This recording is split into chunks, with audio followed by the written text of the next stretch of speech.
Hello, everyone. Welcome to the Weiss Schwarz. Hey, it's not the Weiss Schwarz Hangout. What is this? What do we call this? It's Weiss Line. Weiss Line. Welcome to the Weiss Line, everyone. Thank you for coming. Thank you for stopping by.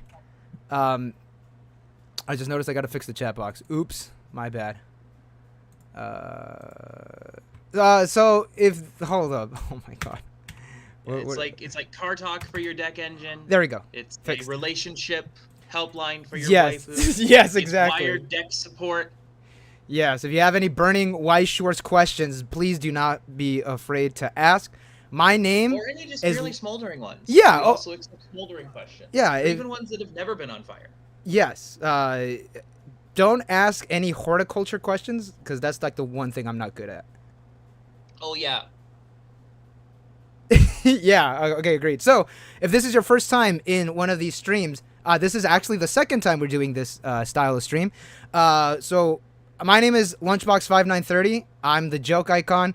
Colton from the Clock Tower, one of the best players in all of Weiss Schwarz, one of the smartest people in Weiss Schwarz, at least in my humble opinion.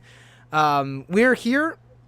We're going to answer any questions that you have. If you got some questions about your deck, if you have any questions about like rarities, if I should like go send my card to get graded, anything like that, we are here to help you.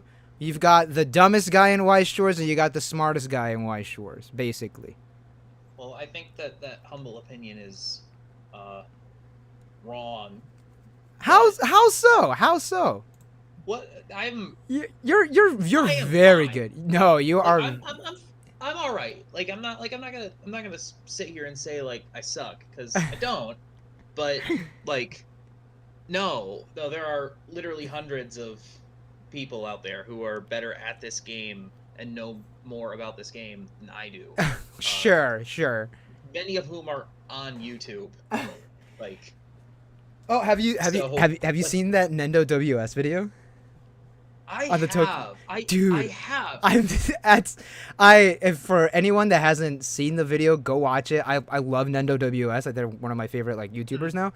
But also, Nendo's great. Yeah, also don't watch that video because I actually am gonna try at my BCS, and I don't want anybody to just like get the next level strats. You know, like I'm actually slightly concerned. So watch his video, but also don't. It was super interesting. It was super interesting. I'm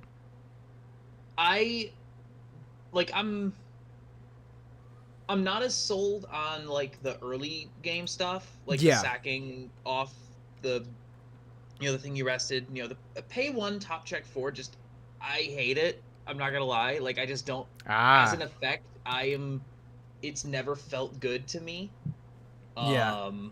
So like just being able to spam that effect doesn't feel super great to me, but also I recognize that that's also just me. Yeah. I will say though that top end is very spicy. Like if you just build up a ton of stock like Tokyo Revengers can do, and then just like keep spamming like the on play burn for milling soul triggers, like that's super interesting to me. I think that's cool. I like that part of it. Oh yeah. Quite a bit. I think you can definitely have some fun with that. So like, no, there's definitely something there for sure. Oh yeah, it's a solid video. I like Nendo WS as a content creator. It's great. But super quick, Enemy Sky, Goth Mom, Dark Gamer, Justin, welcome to the stream. Appreciate y'all here to stop by. So before we actually started, I fell asleep. I did some TikTok stuff. Again, really sorry. Actually going really hard on TikTok. I was doing some TikTok stuff, and then I like laid down in my bed, and I was like, I'll just play around on my phone, and then like I just woke up, like because like I fall asleep like super fast, like extremely fast.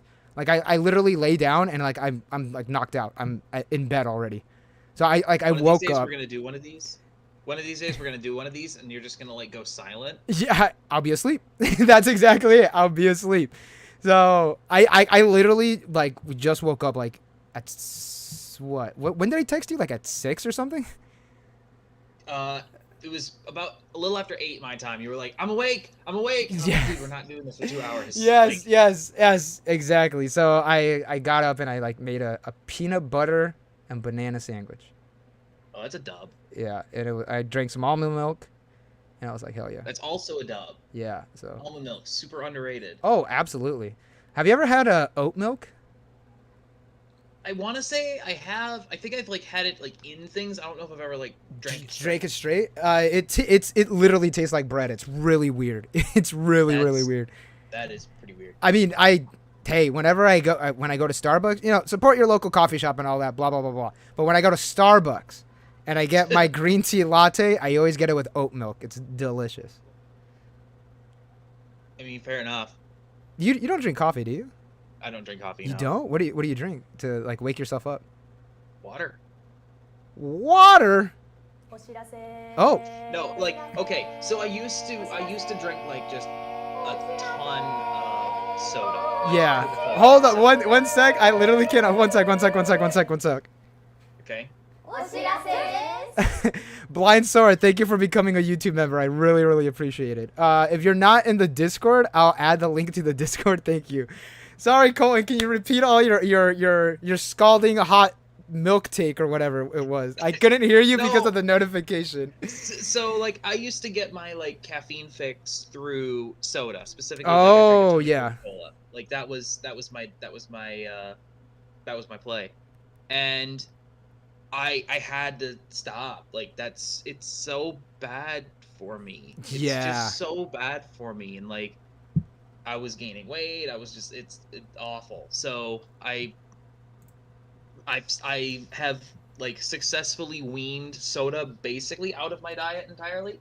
Yeah. Like I'll get a Slurpee on a hot day. Oh hell yeah. Kind of thing. Yeah. But, like that's about it. I'm on that same boat too. I stopped drinking soda. I've mainly started drinking sparkling water for like my not caffeine fix, but for like the the carbonated fix. Yeah. No, yeah, it does about 80% of the job. Yeah. That a soda does. It's not quite as satisfying, but it's pretty nice. One of the things I've been doing recently is so those little packets that you can put into like an individual bottled water kind of thing. Oh yeah. Oh dude. I'd use Mio.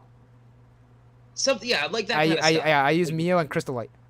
Mio solid, Crystal Light solid. Like there's one there's a whole bunch of them. Like honestly, there's just like a whole section in my grocery store now that has them. So like but you can get like a box that has like 30 of those for like $4. Oh yeah.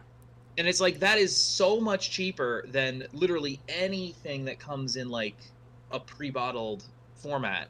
It's just so much less expensive. And then all you have to do is like you have a water bottle that you just use, and it's just really that's what I have right now. Is I have like just like some grape flavored water. Oh hell yeah! Excellent, and it's very good. That it encourages me to stay better hydrated. Oh yeah, it's definitely been a win for me. Absolutely. I just haven't gone to the store to buy some, but yeah, I do the exact same thing. Goth Mom said, "You've become old man." Thank you. I have become an old man. But yeah. It's the Bo Burnham turning 30 song. Yes. Yeah, exactly. Ted Turtle said almond milk is better than oats. And then Life said goat milk. I've never had goat milk. Have you had goat milk? I have not had goat milk. I haven't either, no. Yeah. I think I just have an inherent distrust of goats, but that's probably not fair. You're gonna have to explain that. You can't just gloss over it. I don't know. I don't know. Like I think it's just because like culturally we get used to certain things. Like cows give milk. It's like when I think of like a goat that also gives milk, like that feels just weird. You know, in the same way that like eating turkey doesn't seem weird, but eating ostrich feels very strange. Yeah. Oh yeah, I get you. It's just what we've grown to accept, like it's all cultural. Like, and if you go somewhere else in the world, like what is normal to eat or drink in that cultural context is very different than what we're used to. Yeah. Oh, okay. Yeah. No, I get you, dude. I get you. So. Anime Sky said cocoa goat milk. Yes. A Dark Gamer said, "Oh my, OMG, Colton drinks water. He's just like me." Oh, what up, Darcy? Darcy's in the chat. Oh, okay, now we could start. Oh, we have an actual Weiss question. Now we have to actually shift gears and talk about cards. Oh, I was gonna say, Goth Mom said, "What is this goat simulator PTSD or something? Why do you have a distrust of goats?" Oh, you already said that. Yeah. Yeah, it's not like a distrust of goats. It's just like the idea of goat milk. It has like some. It's just it resonates as weird because it's something that I'm just not used to yet. I recognize that it's like a failure within myself. Yeah. It's strictly like what I'm used to within like my like cultural context. Yeah. You know, because like I don't see goat milk on the shelf. You know, it's not in the refrigerator section at my grocery store. You know what I mean? Like I just don't see it, so I'm not used to it. Would you try it out? That's really all I are you the kind of person that like tries like everything at least once? You know, not like including hard drugs or whatever, but like I'm down to like, I mean, as far as food is concerned, as long as like I'm not concerned that it's gonna make me sick, like I'll try just about anything that isn't just like extremely spicy. Yeah. Like I don't have a good tolerance for spice, but other than that, like I mean, I'll try just about any food that isn't like just absurdly gross. Like there are definitely like parts of animals that I won't eat, but yeah, like because eventually when you do come to California, I don't know when that will be, but eventually when you do, it's gotta happen. We'll make it happen. We'll make it happen. December 18, December 16 to the 19. Bro, I wish. Okay, because that would be so much fun. Yeah, because that's when what's it called? The BCS, the Cali BCS is happening. Yeah, that's BCS. Yeah. What was I gonna say? Because if you come over here, because in SoCal we have like a lot of, you know, so this might come to a shock to everyone. I'm Mexican. We have a lot of spicy food here, and like we have like there's a lot of spicy Mexican food, and there's this thing called a mangonada, which is like mango. It's not a slushy. It's like a mango sherbet with like this thing called chamoy, which is like sweet and like a spicy chili. It looks like the pictures of this thing looks amazing. I'll send you some. But I'm sure people in chat probably know what I'm talking about. If not, I'll toss a picture up on the screen. But this stuff is delicious, but it could be a little spicy. I don't know how you are, like how spice tolerant you are. So I would say that it's not so much that I'm trying to say this in the way that paints myself in the best possible light, and not the Colton is a wuss who cannot handle a pepper light. I typically, so like for example, so like so here you go, like a jalapeno potato chip or like a flaming hot Cheeto kind of situation. Like I don't like those. Oh, okay. Like those are like, they're not like overwhelming, but they are spicier than I like. Yeah, I get you. It's not like a comfortable spicy. It's like a painful spicy. It's uncomfortable. I think is the right way to put it. It's not like, oh my gosh, you know, spit it out, but it's like it's a little more than I like. Yeah. So I tossed it up on the screen right now. If you have the stream open, you could see like that's what it looks like. It's like mango sherbet with like a sweet chili sauce, and like it looks incredible. It's delicious. It could be a little spicy. But delicious. But in the context of like a sherbet kind of thing, like I'll bet you that's really nice. Oh, it's amazing. What are we here for? Oh, why? We're supposed to talk about cards. Oh yeah, that's right. Weiss Schwarz. Who's the best boy from Tokyo Revengers? Okay, hold on. Let me pull up.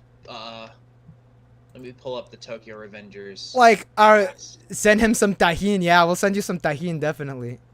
All right, hold on. So like, in best boy, as in the context of like character design, like how they are in the show, or like just like the characters that we want to bone, like in what context?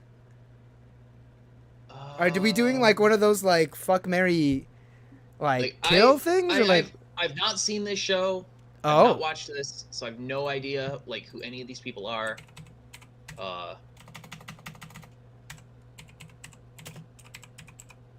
So just going off. So Colton will be going off. They're 14, so not the ladder. Okay, so we cannot kill them. They are 14. You're so dumb. I cannot believe you just said that. Okay. Oh, as long as gosh. you laughed. As long as you Oh man.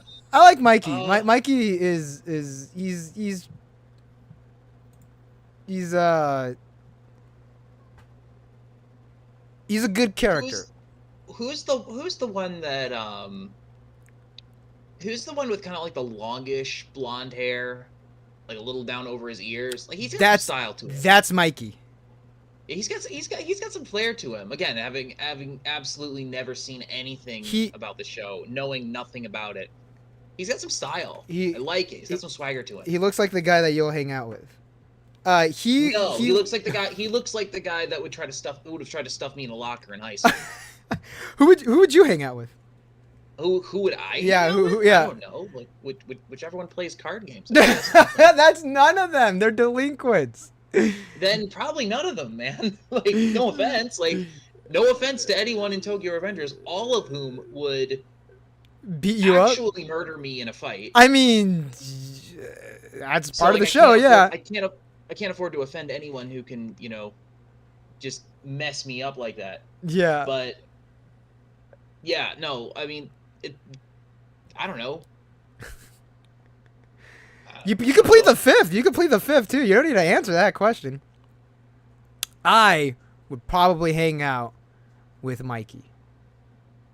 Because Mikey is like he seems like he'll protect you in a sense. I mean, fair enough. Sure.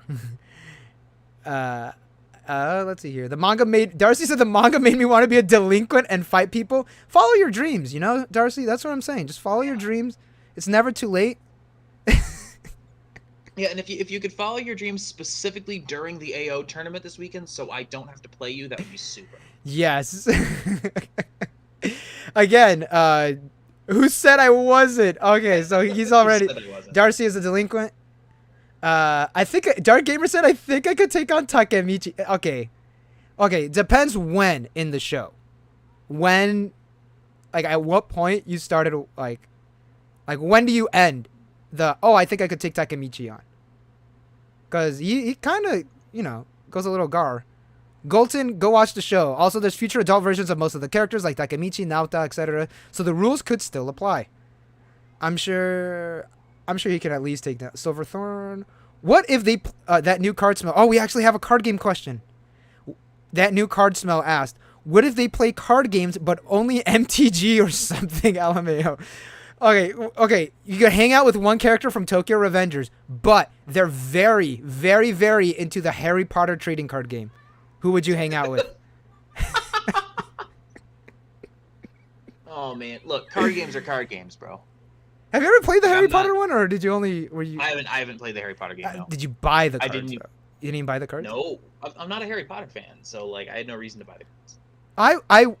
I went. I will learn to play any card game. Oh, don't say that, because I heard the Neon Genesis Evangelion trading card game is a fucking nightmare. Like if someone hands me a deck and says I'm gonna teach you how to play this game, I'll be like, sure. I will try any card game once. All right, so Weiss Schwarz Blau? Yeah, I mean I'll try it. It's Weiss with worse cards. I want the clock tower to pivot to Weiss Schwarz Blau. I mean there wouldn't be anything to talk about. Yeah, there would be. This card's 500 forward. Oh my goodness. This card is global. The new meta, global 500. Dude, the best deck in that meta is literally going to be like the Milky Holmes demo deck. Perfect. That's amazing. I love that. Card games are good. They're just good. Oh yeah, I love playing trading card games. They're great. Mm-hmm. I've got Magic stuff, I've got Pokemon stuff, I've learned how to play Digimon and Keyforge and all this other stuff. I'll play whatever. Dark Gamer said, at any point, I played Yakuza, bro. I don't think playing Yakuza is sets you up to actually win in fights, I played on my old laptop, which was not in a position to actually handle it, I tried to play Yakuza 0. And I loved it when my frame rate didn't suck. I was playing on a potato. Yeah. However, it was mostly me just wildly clicking because, again, I'm really bad at video games. I think we talked about this last time. I'm just terrible at Yes. video games. But yeah, so like that was super fun, but it definitely did not make me better at fighting. Have you ever been in a fight? No. No? Oh, dude, I've been in way too many fights. Yeah, I've been in. Well, I mean that's a business decision on my part. That's. Hey, I didn't want to get into that fight either. It just happened, you know. I'm really bad at. I already know, like, if I get into a fight with anybody, I'm about, I would say a good 75% of the adult population of this country would probably beat me in a fight. I was gonna say, And I'm like let's relatively young. Yes, you are. Darcy said Chifuyu and Takemichi look like they play Pokemon. Yeah, I think so. Takemichi definitely plays like. I feel like Takemichi like actually seems like he plays like Vanguard or Weiss Schwarz or something. Fair enough. Yeah, Battle Spirits just released an Evangelion set. Yes, that is true. Oh, Stock Swap, welcome. Oh shit. Weiss Schwarz question. Recanted Forger.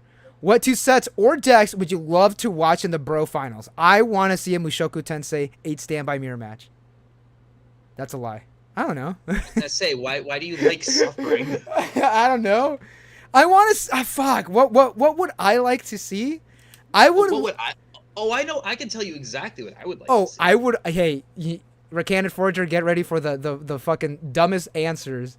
I would love to see not the Afterglow mirror match. No, that'd be great. I'd be one of the players. I would love to see the Milky Holmes demo deck. That would be really funny. I would love okay. to see Milky Holmes. So, all right. So my actual answer is. I'll give my actual answer later too. In a perfect world, I would love to see Haruhi Time Machines. Oh, that's a joke answer. Versus the Komiko event that goes to memory, and then you like pay to fix the top 2 cards of your opponent's deck and burn 5. Yeah. Like those 2 decks, I own both of them, and they are 2 of my favorite decks to play. Are they good? No. Are they fun? Yes. Yeah. What? So my realistic answer is in a perfect world, in the Rumble Finals, it would be Grand Order Camelot versus something I can beat. Damn, you're gonna be in the finals? You're already claiming it. You're already claiming it. In a perfect world. You're already claiming it. All right, everyone, gatekeep. Gatekeep. If I'm a spectator, the matchup that is most interesting to me is 8 standby quintuplets versus 8 standby Mushoku Tensei. As an outsider, yeah, I think that's the most interesting one. I also think, though, that anything that features Hololive is also very interesting. I really want to see. Alert, oh, go ahead. Sorry. Brandon and I did a video yesterday where we talked about the top 4 decks, the 2 Hololive decks that are getting the most run, as well as MTI 8 standby and quintuplets 8 standby, and talked about how they play into each other. Yeah. So we talked about that, and we also talked about a couple other decks, as well as how they play into those top 4 decks. I think it's a good video, and it is up on the channel now if you want to go and watch that. I have not seen it yet because, like I mentioned, I did a TikTok and then I fell asleep by accident. And your video's 40 minutes long. Like, literally, my whole day was just like me sleeping and going to work. Like, so sorry. This is meant to be like a video that someone can watch, like, kind of as they're doing their prep for their BCS event, for their regionals level event, and hopefully it helps you prepare. Yeah, I would like to see. I would like to see Danmachi kind of go a little further ahead, you know, because it did fine in JP. I wanted to do well in English because I like Danmachi. I like Hestia. She's cool. Danmachi's interesting. I welcome the return of the good 1K1 deck with 8 plussing triggers, for sure. Yeah. It's like that isn't reliant on like Bang Dream and Hololive. Like, yes, they're 1K1 decks, but like their whole thing is that they cheat out these massive things at level 2 and try to hold board. Yeah. Whereas Danmachi's like, screw holding board. We're just gonna get our resources together and win the game. Yeah, so that's my answer. I would like to see Danmachi. I respect that. It's like those are the decks that, like, it feels like you're playing Fate in a lot of ways. It feels like you're playing like those 8 plussing trigger Fate decks when you have Danmachi. We At have least that's what it looks like to me. we have It looks like it plays pretty similarly. Darko, welcome to the stream. Yeah, mostly a lot of people are saying hopefully Damachi gets second set. I keep bubbling out with Fate. Yeah, of course. We all do. Ted Turtle asks, which Tokyo Revengers deck build do you think is best and why? So my joke answer is obviously 24 choice. The real answer is I really like the children's lunch set Mikey. I don't know what it's called in English though. Let me check. I think the gate or the pants as y'all call it. Yeah, I think the that's a good question. I think like 24 choice is interesting. I think that the 8 standby list has probably the highest floor. Yeah. Like it's the safest thing. Like it's pretty safely mid tier. Obviously 24 choice can high roll and just do insane things. Yeah. Especially given how much stock gen Tokyo Revengers has. That's like my real answer. My joke answer is that level 1 that just cheeses out level 3s. Yeah. Like when it dies. Well, like that's hilarious. That's like, not a deck. That's not a deck. No. You'll make it. You'll make it. What you do is you run 4 of those things that like go to stock when they die, and you run 4 of those other the red ones that plus. Yeah. At 0. So you run like 12 zeros. You run like 2 drop searchers and a couple of Rickies or something. And then you run those level 1s and then just a crap ton of level 3s. And like the whole deck so is good. You're just like trying to like when those 1s die, just load up your board with 3s, and then you just win the game because you have 3s on board on like turn 3. Yeah. It's so good. So good. How often will you get that going? I don't know, but so good. Oh, never. But the one time you do, it's gonna be amazing. the what? Hey, because okay, run it. I think 2 copies just because I feel like I'm obligated to run 2 copies. You know.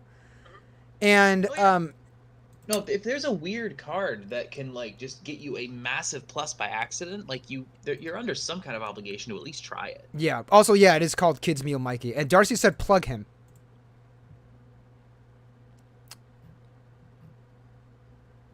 Did you make you made a video on Tokyo Revengers, right? No. Did he? I mean, Darcy, what? I mean, I'll plug Darcy in general. Like Darcy's great. Like you should listen to him because he's really smart and good at this game. Like, Did you do something for WCC? did he? I don't know. I've been kind of out of Weiss Tube the last couple of days, so I'm a little bit behind. Shit, me too. Yeah, me too. Sorry, Darcy. I made a Revengers deck profile. You did? Okay, so you there did you do go. it. Yeah. I know he sent a sad face. Yeah, I'll plug that for sure. Sight unseen, I'll plug that. Darcy knows what he's talking about. Go listen to Darcy. Damn. Okay, there we go. Sorry, I had to do some stuff on my end. Let's see here. Fair enough. But yeah, no, I will gladly recommend that you go watch Darcy's video. Okay, back to Weiss. What are you two using for BCS? Grand Order Camelot, because I want to play something I like. So I'm playing something that I like that I think is okay. It's better than okay. It's pretty good. Camelot's pretty good, and it matches up pretty well against the stuff that's at the top of the meta. Like it can handle the big boards better than I initially gave it credit for sure. Yeah. Like it's got some pieces that are really solid and like actually decent at holding / winning board. So like it can do enough so that it can like actually be pretty good. I like it. I was inspired by Pittsburgh did a deck tech where they replaced the choice triggers that combo with the saber with standby triggers so that you're basically just playing empty standby, and the deck it took the deck to another level. It was a great decision. Go watch their video as well. But like I'm basically doing what they have there, similar, except I'm leaning more into the level 1 event package. I'm playing 4 of that event, 4 of the Bonder. But yeah, that's what I'm playing. I like it. It's good. There are good cards in it, and it's fun. I was gonna bring 42 machine guns are fun, but I saw the top 8 mat, and like kind of want to try now. I'm not entirely sure what I'm going to bring. I do want to bring, I might bring Hololive. Because, like, I actually... Hololive is good. I might do the build, the Kanata Marine. Yeah. No, that's good. I mean, it's a good deck. It's a real good deck. And we talked about it in detail in our video that we did yesterday. So, I thought the top 8 map was for regionals. Yeah, BCS. Yeah. Regionals and BCS are more or less interchangeable. Yeah, they're the same thing. For those that maybe don't know. Yeah. Opinions on buying... Oh, sorry. Go ahead. No, BCS is the Bushiroad Championship Series. In that just refers to everything that's at like the regionals level, and I think it also technically refers to the World's Tournament. Justin said I thought we were talking about bro, and Dark Gamer said, "Damn, bro, we ain't dropping for Korean barbecue after like 2 rounds." No, not this time. I'm going all the way. I'm going all the way. Laxlander's opinions on buying playsets. I say go for it. Buy playsets. Yeah. Okay. I'm gonna take the floor for like 30 seconds because I don't want to like monopolize the rest of our time with this because I could go on about this for a very long time. But if you just want to play the game and you don't care about chasing SPs, SRs, and fancy arts, just buy the playset. Mm-hmm. It is the most economical choice you can make. You can usually get them for between $200 and $250.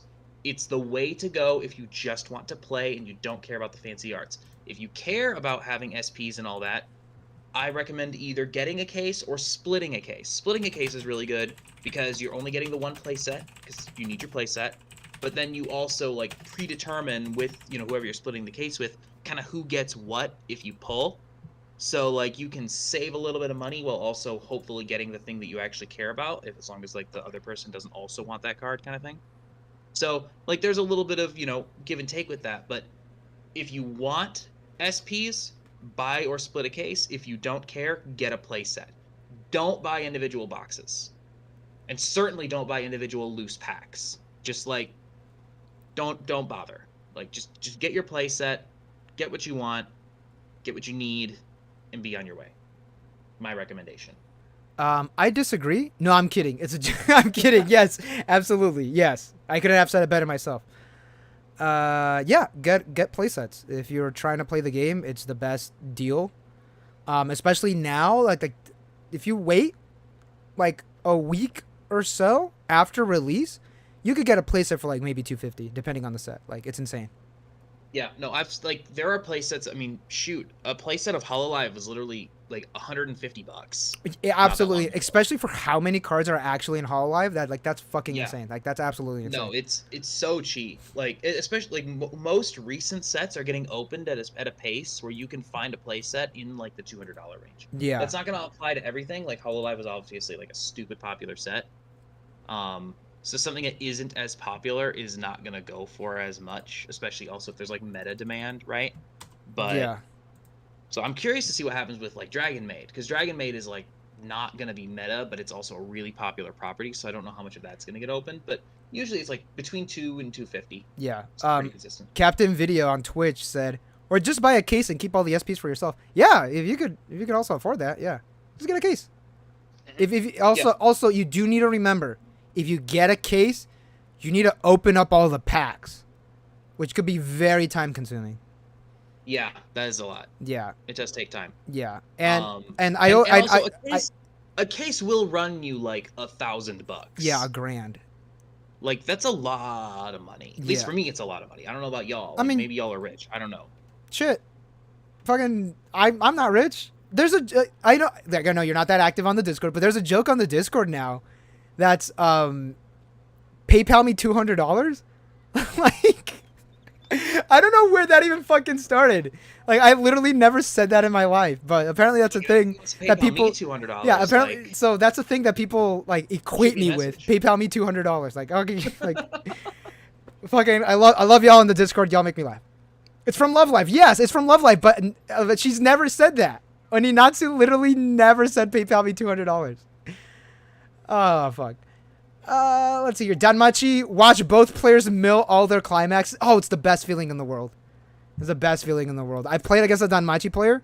They torched, climax, character, climax, and swung for 3, all stick, swing for 3, stick, swing for 3, stick, and I was like, this is Yep. perfect, beautiful, I love it. Play more. I was so Brandon was testing Danmachi quite a bit because we were doing channel stuff with it, and um the like at one point, like there was one time where I think he had 2 climaxes in an 8-card deck, and and I was swinging into the deck, and he like had the torch, but he, well, he wasn't. He was just trying to decide if he was gonna play it or not.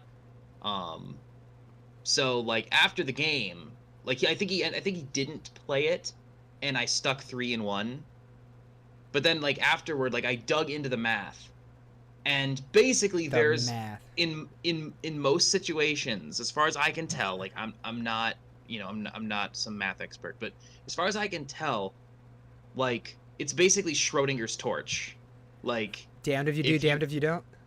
yeah, exactly. Yep. Exactly. Like Yep. basically literally that. Like there's just it just doesn't change your numbers very much one way or the other. Like your expected numbers, that is. Like obviously, like once it happens, like obviously there's an effect. But beforehand, like it's the difference between playing it and not playing it.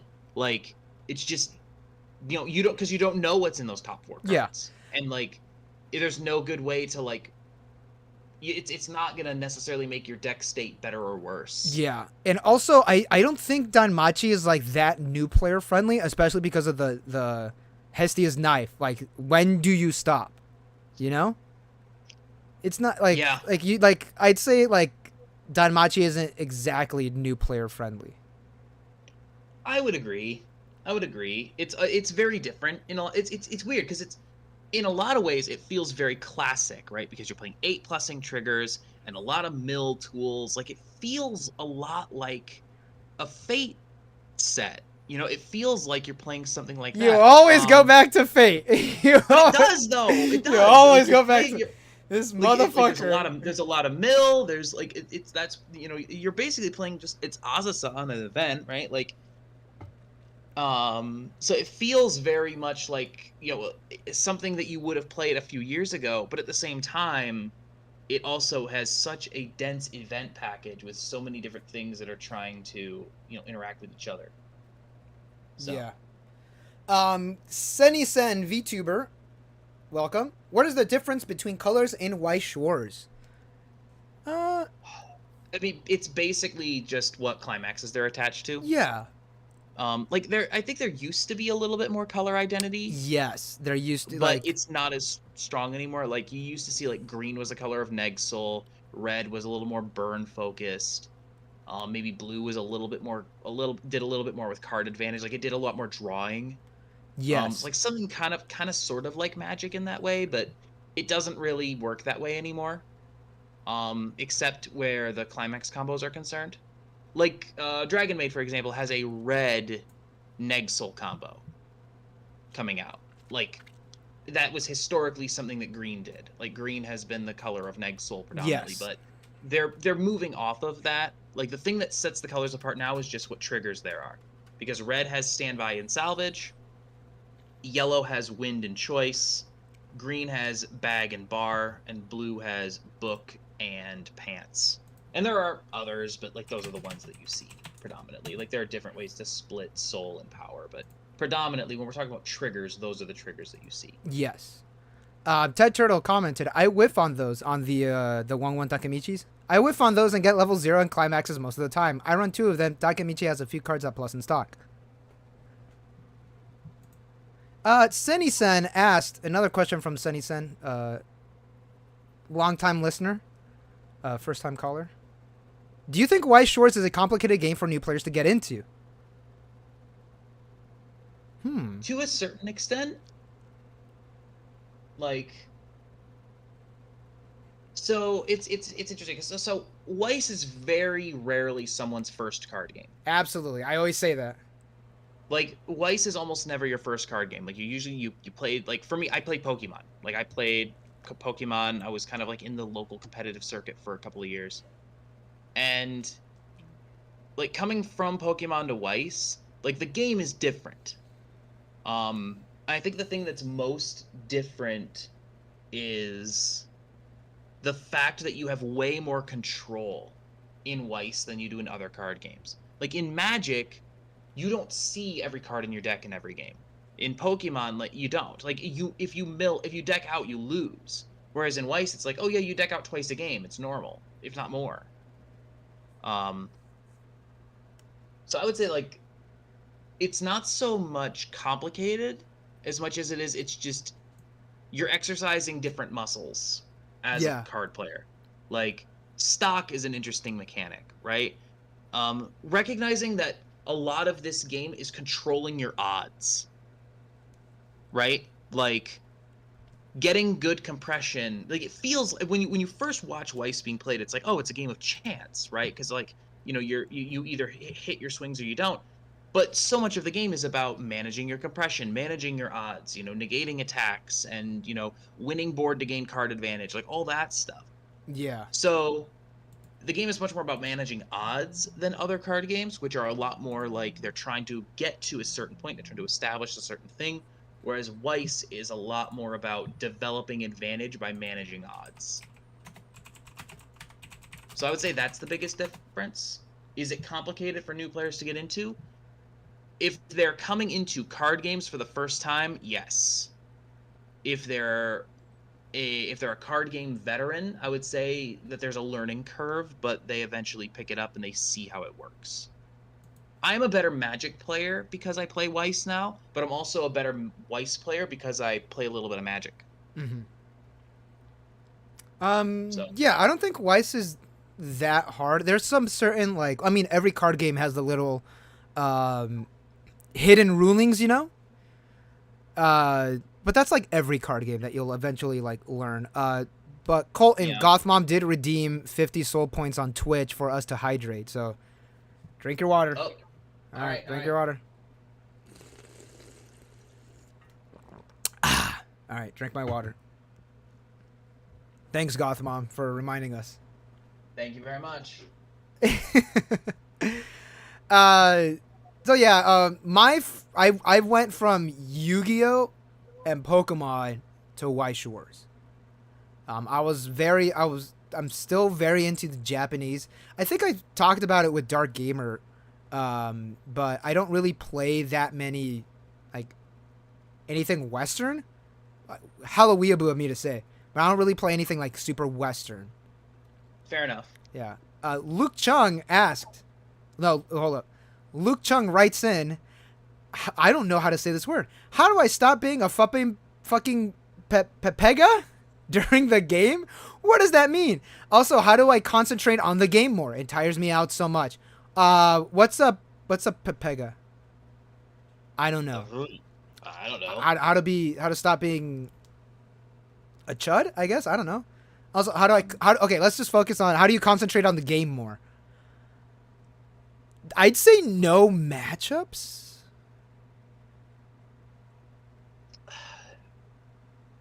So. Oh, Luke said it's a Twitch emote.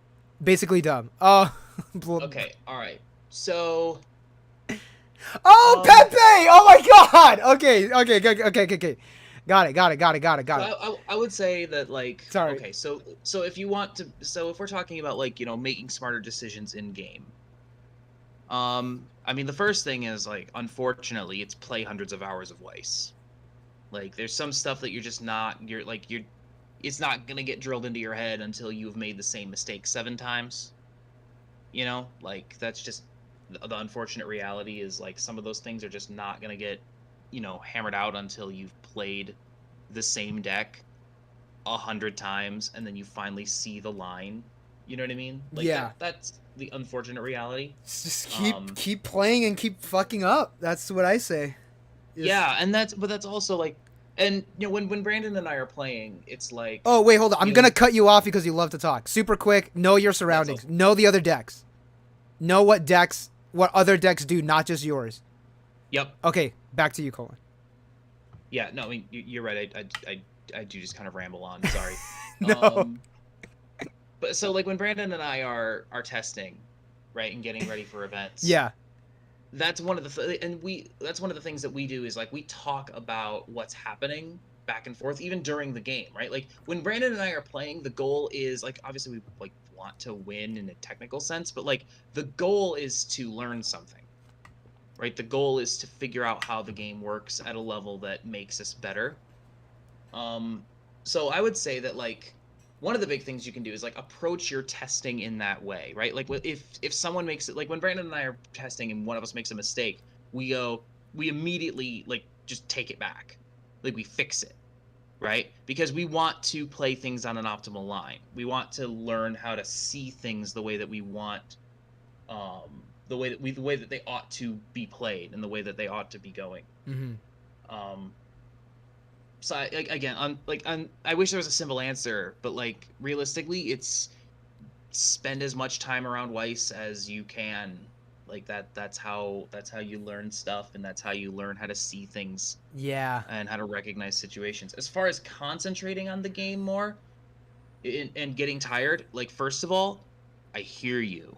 Like that's something like that honestly that hits home for me cuz like I I've got medical stuff going on that makes it hard for me to like be alert for 8 hours at a time during an event sometimes.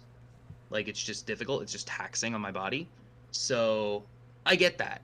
That is a challenge. And I think one of the big things is like heading into a long day, make sure that you're taking care of yourself, make sure you're hydrating, make sure you get enough sleep, eat well, eat something that, gives you energy, and, don't eat garbage the day before your event, right? Stuff like that. So like if we're talking about like on an event scale, like those kinds of things can really help. But in terms of like just being in the game, learning which questions to ask, learning what to be aware of. So like I'm always checking my opponent's waiting room for CXs. I Mm-hmm. always want to know how many climaxes my opponent's Yeah. out. It's public Always want information. to I always want to know what my compression is. I want to know like okay, where are their climaxes? Where are my climaxes? What's in my hand? What's so where am I going to be damage wise next turn? What should I be preparing for my next turn while I'm in my current turn? You know, things like that. And especially being prepared for what my opponent can do that can counter me, right?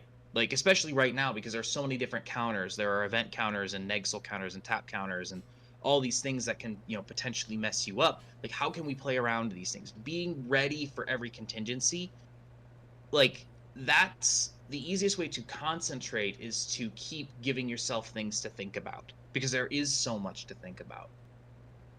And if you're asking yourself all the questions you need to be asking yourself and being as aware of every situation as you need to be, then the concentration will come with that just because there is so much that needs to be focused on to play at a high level, if that makes sense. Yeah. Silverthorn just said Mushoku just be big. Yeah, Mushoku be big.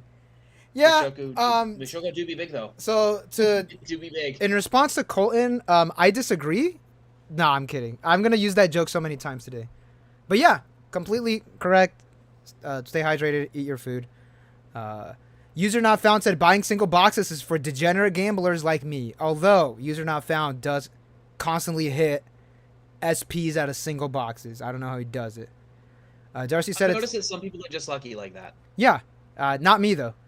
Darcy said it's fun getting playsets of series you like because you can build so many meme flavor decks. Yes, that is true. It's true though. Yes. It's true. People don't understand how much fun it is to build the bad decks that someone in R&D put this together lovingly, knowing it wasn't going to be meta, but also just wanting to build it. Yes. And oftentimes there are so many good like little tiny flavor wins on those cards as well. One of my favorite new ones is actually not to keep bringing up Dragon Maid. It's a set that I'm like excited for because I care about the IP. There is a card that it's Saikawa who is yeah it's Kana's friend, and Saikawa when the certain Kana is on board, the Saikawa becomes reversed.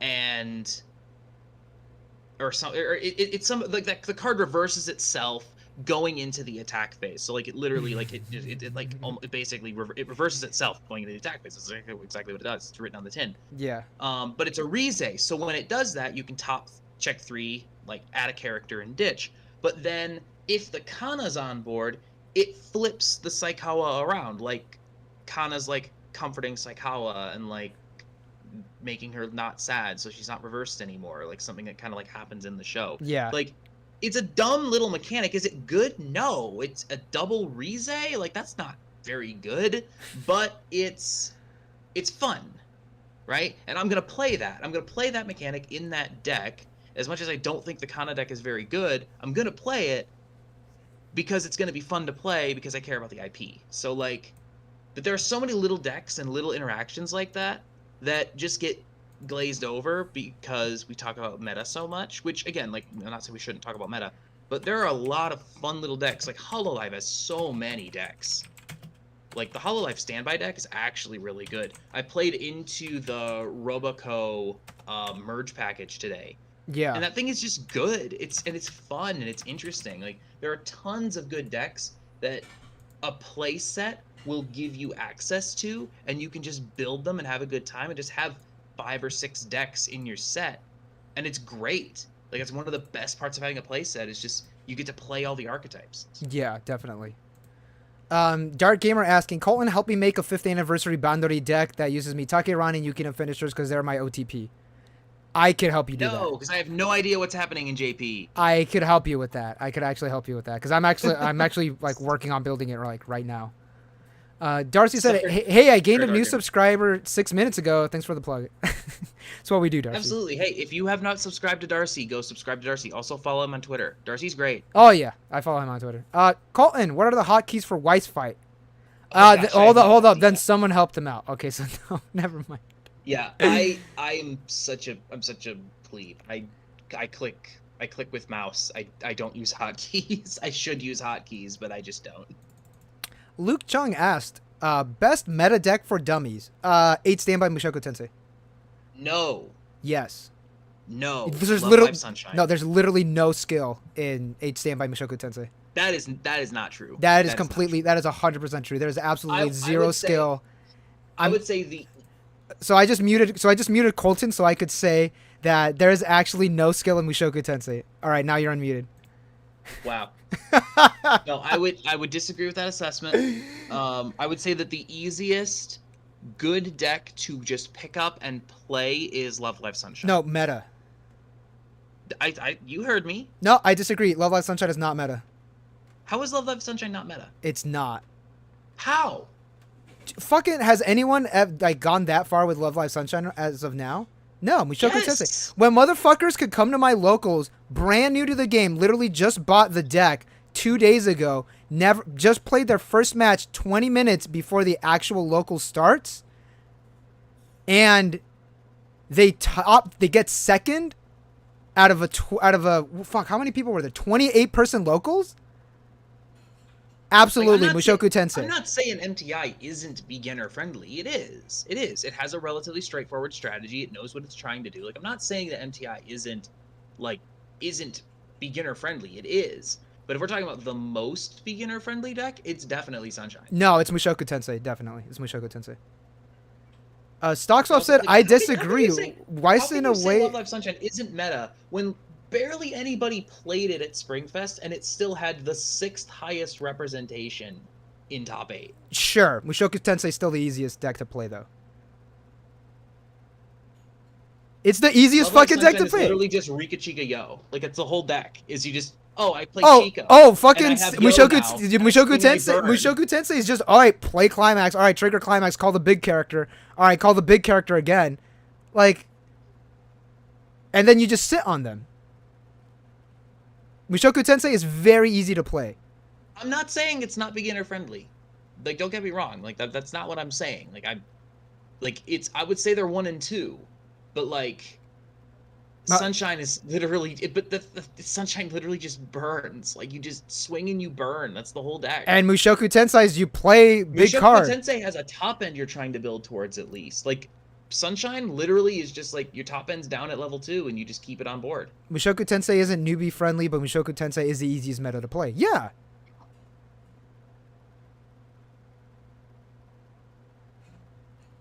I also don't know if the standby mechanic is that easy for new players all the time. No, not when you're told what cards to get.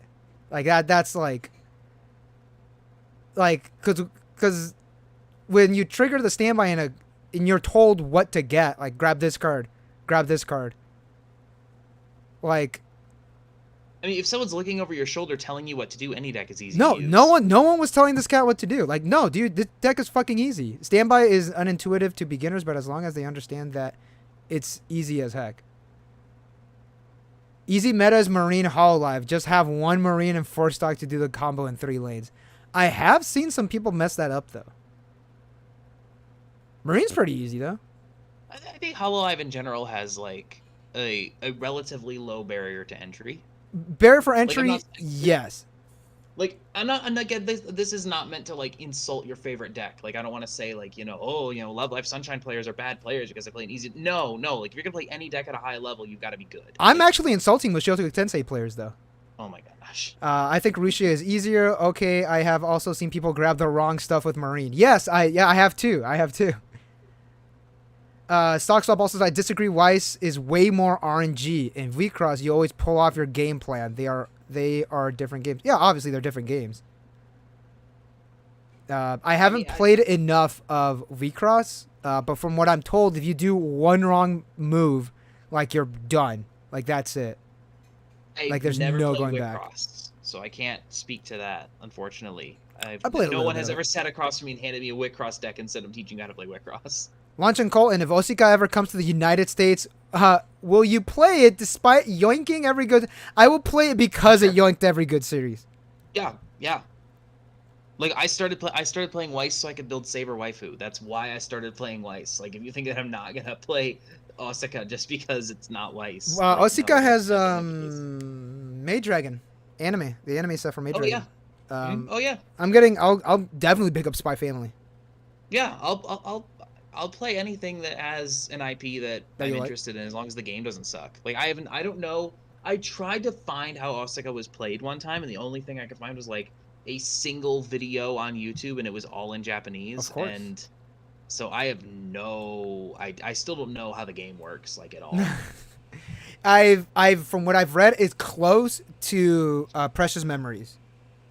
That doesn't help me at all. It helps me a lot. It helps me, and it helps 2 people in chat right now. Justin said Weiss is very different from other card games. Teaching new players is super weird to compare. Yeah, well, I don't tell them. It's like, oh, this is like the mechanic in Pokemon or like whatever like that. But if they have a prior knowledge to a trading card game, yeah, like they'll know. Real question. Is this a real question? Do you think people would pay for coaching? I'm assuming it's a real question because he said so. I mean, people pay for weird stuff.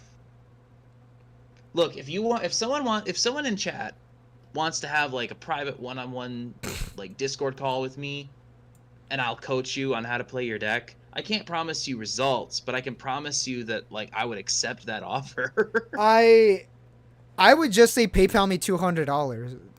Yeah, exactly. Just send me $200. For $200, I will I'll sit on a Discord call with you for an hour, just like help you with your deck. If you need a therapy session, just PayPal me $200. I'll listen. Whatever. That's fine. Yeah. Don't ask me about Weiss Schwarz though. Like I think that there are people who technically would pay for coaching, but I'm also like I don't know why they would. Like I think that we're in a situation now where like WeissTube is really thriving right now. Like there's a lot of good content, a lot of good folks, and the Discord scene, both like the official Discords and like the non-official Discords, are also like there are a lot of players. You know, there are a lot of people who want to play. Weiss Fight's in a really good spot. Like you can get games with quality players pretty regularly at this point. Like it's not the hardest thing in the world to get a good game with a quality player. Yeah. So like I don't know. Like I mean I mean theoretically I guess someone might, but I'm not sure why anyone would in this in this context. I mean, shit. If people do that for Yu-Gi-Oh and Magic, like I'm sure like someone will be like, hey, I'll give you like some money to teach me. Oh, Phantom 4213 said, hold up. No, Phantom 213. I have a bit of a mechanic question. Oh, okay. How do you fix a car carburetor? That's a joke. If you reverse a character and restand and attack again, I know it's front still, but do the characters fight again? No.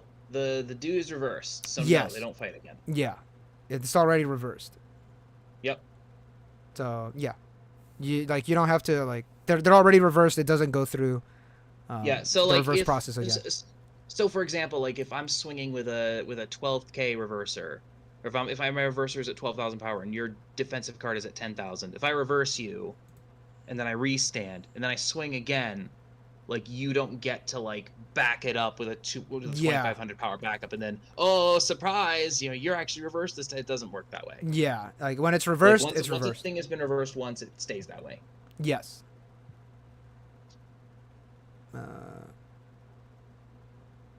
But if you become reversed, can they back up on the restand? I don't think so. Like, there's a counter step. Yeah. Like, the counter step still happen. Does the counter step still happen? During the restand? I don't think the counter step happens. That's actually a good question. I don't know. I don't think the counter step happens. Because I don't think you can counter when you have a reversed character there. No, you can't. You cannot counter when your character's reversed. Right. So, like, you can't even, like, play an event that you could play on a counter step.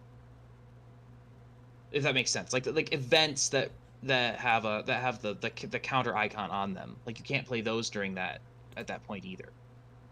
I think. Pretty sure. You can't counter when the character's reversed at Anime Sky. Yeah, you can't counter when the character's reversed. Yeah. And you can't play you can't do anything. Like, the counter step doesn't happen. It's like they're swinging into an empty lane, except they're technically not swinging into an empty lane. Yeah. Justin said $200 for therapy. What a bargain. I mean, I'm not a licensed therapist. I mean, someone tried to buy Shioko standee. Me. I actually asked when I finished the interview with Matt and Intern Kun.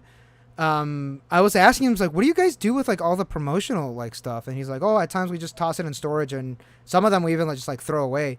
And I was like, I will give you like $30 for the Shioko standee. And Matt was like, I can't do that. And I was like, right? I was like, all right, 25. He's like, no, I'm not doing that. And then I just kept going lower and lower in price, and he just kept saying no. I should have gone higher. They would get if they would auction that stuff off. Shit, they would have gone $30 if they gave it to me. $30. I don't know. I think that part of it is like they want to be like, I think they're being super cautious with the brand, if that makes sense. What, dude? I'm just gonna have it in the background. I'm not gonna be like tossing it in a jar, you know? I know, but like, I lost a viewer saying that joke. I lost a viewer saying that joke. I think they are scared of people doing things that they don't want done with their brand icons. I get you, yeah, but come on, I could be trusted. I mean, it's whatever. I get it. I mean, Shioko's on the screen right now. Look at her. She's having a great time. I mean, I think she's having a good time. I found Shioko sleeves on Hammer Girl the other day. Oh, hell yeah. Is it the one with her like covered in paint? I don't think so. Okay. I think it's just her, like, pretty normal. Like, just kind of posing. Hold on, I'll find it. As Shioko does. As Shioko does. She is a poser, you know. Yeah, she did. But yeah, like I never see Shioko stuff anywhere, so I immediately hit buy, especially because they were like $17 with shipping. Oh, that new car smell said no. They reverse themselves and afterwards restand and attack again. Can you back up on the restand attack? Yes, because the character is still active. Like the character that you attacked into, like, because there are like restanders now that that it's like regardless if you're reversed or not, you could still like pay $5 or whatever restand. Yeah. No, if the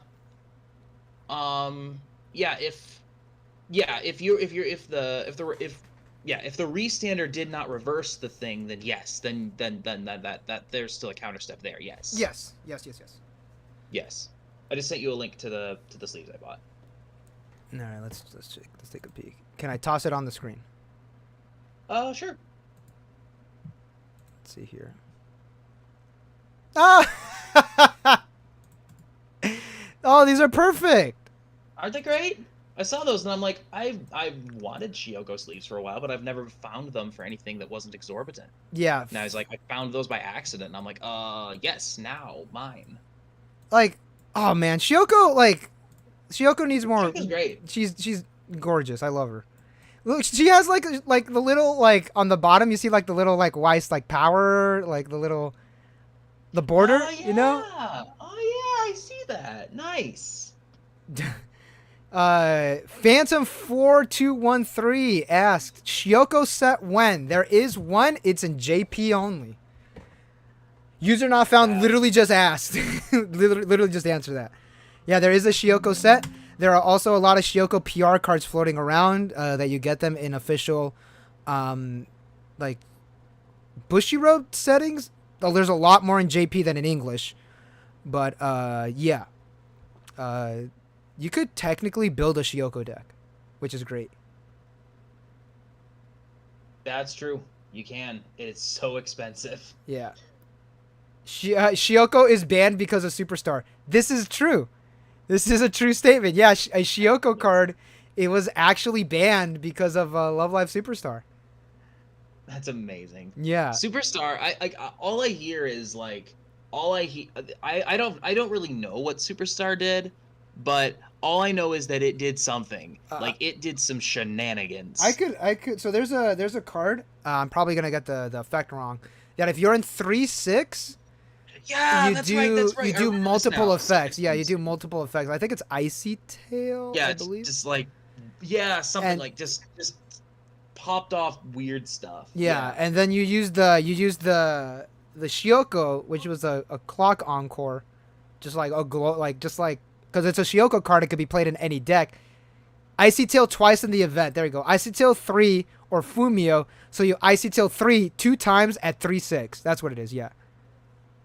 So yeah, and then you can like loop that somehow or something. Yeah, it's again. I don't pay attention to JP until I know something's coming to English. So you'd play the Shioko, and then just like with another Shioko, and you just like keep clocking yourself to bring them back. So you go to 3/6 and then there's that fucking that Cuckoo. Maybe user not found may be able to tell me. I think that Cuckoo is on play. Shuffle 3 cards back into your opponent's deck or something like that. Something like I don't remember. There's just some absolutely nonsensical stuff that. Yeah, and it's beautiful. It was an amazing, like, this is the degenerate shit so glad not just not like super overpowered stuff, you know. Like that's like I want fucking insane combos. Yeah, Cuckoo shuffle 3 back, and the event is 3 damage Drago Buster for a 0 cost. Yeah, that's exactly it. That's right. Yup. Woo! 3/2 Cuckoo only shuffles 3 your opponent's card back into the I remember this now. Yeah. Oh man, that's what I love. Just like insanely stupid like effects. One of the things that I do like about Weiss that I don't feel like is talked about a ton is the fact that there are basically no infinite combos in Neo Standard. That is true. Yeah. Like, you can't win on turn 2. Like, it's just not really possible. You know, in Magic, like most like a good Magic deck is oftentimes like trying to reach for its infinite condition, and it's like Weiss just doesn't have that. Break there my board. Too many things like between stock and hand and clock. Like there's no real good way to go infinite, and I like that because I don't like infinite combos very much. I don't think they're as fun. I've never like had like an infinite combo like landed on me. Oh, did I? No. I'm trying to think in my Yu-Gi-Oh years, did I ever? No, I've been in situations in Yu-Gi-Oh where I'm just like, I literally cannot get out of this, and literally it's just because my opponent went first. Yeah. Yu-Gi-Oh nuts for this stuff. Like Yu-Gi-Oh just goes way too hard sometimes. Yeah. I do want to. I was gonna plan on going to my YCS Pomona with my bug deck, but then I was like, I don't know if I really want to. Dark Subjugate. Gamer's Yeah. a Storm player. Oh no. That's because I played Storm and MTG. All right, so I'm gonna put him on timeout. Is that all right with you? I'm gonna put him on Please timeout. do. All right, Dark. Sorry, I know you're a friend of the channel, but I gotta put you on timeout. Admitting in public to being a Storm player. My gosh. Actually, you know what? I'm gonna pin this message so everybody will know. There you go. You're gonna have to live with that shame. For the rest of the stream. Oh yeah, look, it popped up in the chat. I love you, Dark. We're funny. just toying with you. That's funny. All right. Any other Weiss questions that we could answer, or you could just ask us questions too. You just have like a normal Q&A session. Yeah, we're just kind of here. Yeah, we're literally just here. Have you ever been have you ever been to a maid cafe? Or have you ever shown interest in going to a maid cafe? Not really. Not really. Oh. No. I mean, it's whatever. I was gonna take you to one. Rushia versus Marine deck. Which one would win? I mean, we did talk about this on our video yesterday. Brandon and I'm just gonna keep plugging that video. Yeah, Anime Sky. If you watched it, you would have known. No, I'm Brandon kidding. and I go into detail about the top matchups going into this fall season, and so I'll spoil it a little bit because it would be rude to just say go watch the video. I'm not gonna do that to you. That would be rude. I think it's a close matchup, and this is like to add to an answer from earlier when someone was asking like, what do you want to see in the final, and I said like MTI 8 standby versus Quintuple 8 standby is a fun matchup to watch. Rushia versus Marine is also a fun matchup to watch because they do very different things. Yeah. So like if Rushia can so that the challenge with Rushia is always that it needs to like capitalize on its shuffle back, right? So it shuffles back 4 or 8, depending. I mean, the goal obviously is to get a pair of Rushias down the first time, keep them on board, and then run it back. So if you can, and you can shuffle back 8, then how do you punish your opponent then? Because you don't have like a closing top end because your combo is Rushia. Yeah. So how do you punish them? And it's usually just swinging for massive soul damage into a deeply decompressed deck. Whereas Marine is especially when it plays Kanata, it's just so resource intensive. It's I don't care about board, right? I'm not concerned about beating over Rushi. I don't care. All I want is to get my stuff so that I can triple Marine and just pop off and I can't be stopped. Yeah. Because that's a lot of resources for very cheap with a lot of burn. So they're just so different. They're very interesting. I like them both, and watching them play into each other it's an interesting matchup. And I would say that I don't think there's a strong advantage one way or the other. I think they're both really solid. Yeah. Not to cop out the answer.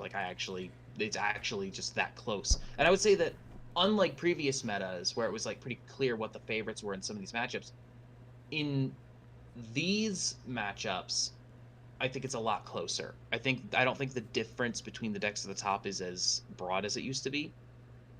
I think there are definitely advantages and disadvantages in some of those matchups, and Brandon and I go into detail in that video.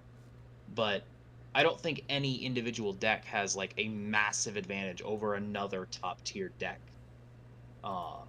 this season. I hope that actually answers your question in a way that's meaningful and not just word salad. Sorry, Anime Sky. I think obviously player difference is a weird thing, but is not a weird thing. I think it's a factor that should be considered. If it's me playing Rushia, Marine player would win. If I'm playing Marine, Marine's gonna win. That's a brag. Fair enough. And yeah, no. But some of it does come down to playstyle, right? I am gonna do a whole lot better with, gosh, I don't know. I think I don't know. I think that I'm probably better suited for Rushia than for Marine. But, I don't know. Yeah, that's interesting. I don't know, but I would say they're both like they are both like player skill dependent, right? Like both of Yeah. them require like both of those decks get a whole lot better when a good player has them sleeved up. Oh yeah, absolutely. Um, okay. Try your best, Colton. Who is your Okay. favorite Milky Holmes member and why is it Neto? I like Neto, but I like Mikoi Sasaki. Who is oh shit, that's scared me. So Ellie. This is Ellie. Who Turkey Sandwich, thank you for the 1 cheer. I appreciate it. But yeah, I like Mikoi Sasaki, so it has to be Ellie. Although Cordelia? Cordelia. She's great. She's funny. Yeah, I think it's Ellie. I think it's Ellie. You like Ellie Mikoi Sasaki? Oh, dude, Team Y. We do it for Team Y. I love Team Y. Yeah. So there's a. I think Ellie's my favorite. There's a thing in the community. They're all good Discord. though. They're all good. It's a good show. I love Milky Holmes so much. The Christmas Milky special Holmes is one of the funniest fucking animes anything I've ever seen in my life. It is hilarious. I love it so much. Milky Holmes is very silly. If you like things that don't take themselves super seriously but are a good time, like watch Milky Holmes. Yeah. It's pretty solid. So every time Team Y video drops, which is Mikoi Sasaki, Aimi, oh my god, I'm drawing, and Ayasa, it's their their little group. Whenever there's a new video up, I get a notification on my phone that they have a new video up because I rang the bell, just like you should for the Clock Tower and Darcy's channel. And I don't even click the video and I'm like, all right, what are they eating today? And they're always eating something. It's phenomenal. So it's like one of those things that I like to have on while I eat. Is that sad? Is that sad? I don't think that's sad. You're asking the wrong person. Okay, You're asking the wrong person, bro. Because whenever I eat food, I'm like, all right, what is Team Y gonna eat? Oh, they're gonna eat Starbucks. Literally, whatever. All right, today we're gonna eat McDonald's, and I'm just like, all right, I'm gonna eat my fucking peanut butter banana sandwich. Let's see what while I was eating my sandwich, I was watching Catfish. Which is it time for me to go on my Catfish talk? I mean, I guess. Go for it. You clearly want to, so. I love the show Catfish on MTV. It's on Hulu. I watch it unironically. It's very, it's so good. Okay, there we go. But yes, I watch Team Y while I eat my food. Because I love Aimi, I love Ayasa, and I love Mikoi Sasaki. Silverthorn said, I'm taking Kids Meal Mikey to Tops in Houston. Or at least try to. I mean, it's got a shot. It's a decent deck. That deck's pretty all right. Yeah. I mean, if it goes well, it goes well. Yeah, no, it's got a shot for sure. Yeah. I think it's a little bit more it can get off the rails a little more quickly than some of the other the decks that I would rank above it. But yeah, no, it's solid. If you play it well and you catch your matchups, Tokyo Avengers can get top 8 for sure. All right, let's see here. Darcy asks, "Are they eating?" I don't know. Let's find out. Let's go to the Team Y YouTube channel. No, I mean, I hope they've eaten today. It's not good to not eat. Yeah, that's true. Yes. Let's see here. Where is the most recent Team Y video? Oh, here we go. Let's see here. What's their most recent video? The last video was them eating a bunch of pre-made food. Then they have a music challenge, it looks like. And then they have a little vlog. So one of their most recent videos was them eating a bunch of food. 2 videos before, they're eating the summer menu at McDonald's. Then 2 weeks ago, they're showing off their Starbucks orders. They're so fucking cute. They're so cute. I love them so much. I think we could all agree girls are cute. I forgot the seller, but no, wait. Turkey Sandwich asked, "Do you guys smoke weed during your games?"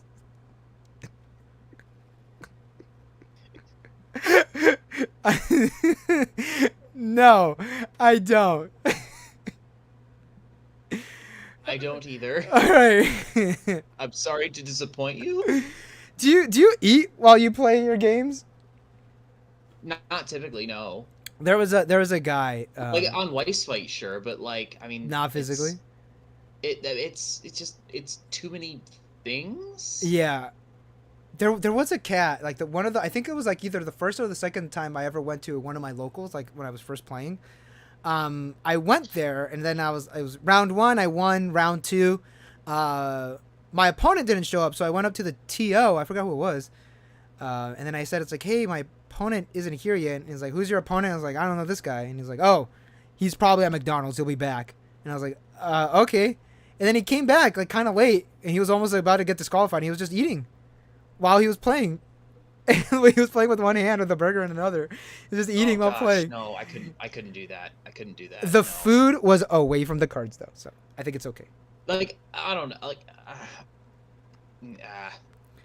I'm not like inherently opposed. Like it's not like it's not like that. It's more just like that's just a lot of things going on at once. Like I don't know. Yeah. Like that's it. Like I would literally I could eat on like my opponent's turn. Yeah. But like I'm not gonna like hold the cards in one hand and a burger in another. Like that's just like that's too much. Slow your roll, man. Like I think I lost that match too. I'm sorry. I think I lost it. I mean, it's fine. It was like whatever years ago. He had sleeves on the cards. Yeah, of course. Well, have you ever played without the card sleeves, Colton? I mean, I hate it. Several years ago when I was like first learning how to play card games. Yeah. That's about it. My very first Yu-Gi-Oh deck, GOAT format Yu-Gi-Oh. No card sleeves on the asphalt at my local school. Yeah. And how old were you? I was 30. No.